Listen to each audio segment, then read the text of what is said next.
ایک صاحب نے سوال کیا کہ ایسی حدیث جس میں آپ صلی اللہ علیہ وسلم جمعے کو خود درود سنتے ہیں اور عام دنوں میں ان تک پہنچایا جاتا ہے۔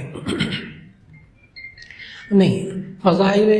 درود شریف میں شیخ الحدیث حضرت مولانا زکریا صاحب رحمہ اللہ نے اس مضمون کی ایک اور حدیث لکھی ہے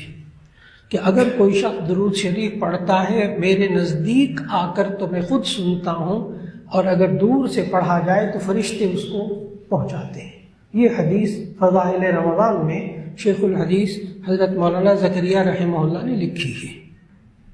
یہ والی نہیں۔ جمعہ کے درود شریف کی اور فضیلتیں ہیں، وہ اور ہے، لیکن یہ جو ہے نا خود سنتے ہیں اور دور سے، وہ ہے کہ جو شخص میرے قریب آ کر مجھ پر درود شریف پڑھتا ہے تو میں خود سنتا ہوں، مستند حدیث، اور اگر دور سے پڑھتا ہے تو فرشتے بھجواتے ہیں، فرشتے درود پیش کرتے ہیں۔ اب وہاں علماء نے ایک بحث کی کہ یہ قریب سے کیا مراد ہے، کیا روضہ پاک صلی اللہ علیہ وسلم کی جالی کے قریب جا کر؟ تو عجیب بات بتانے لگا ہوں، چاروں ائمہ کا اس بات پر اتفاق ہے کہ ائمہ اربعہ کا، چاروں ائمہ کا اس بات پر اتفاق ہے کہ مسجد نبوی کے دروازے کے اندر جو داخل ہو گیا وہ نبی صلی اللہ علیہ وسلم کے قریب ہے۔ ہاں، آپ کو مسجد نبوی میں کہیں بھی جگہ ملے، آپ بیٹھے ہیں درود شریف پڑھ رہے ہیں، نبی غور کریں، نبی صلی اللہ علیہ وسلم خود سن رہے ہیں، ہمارا ایمان، ہمارا ایمان۔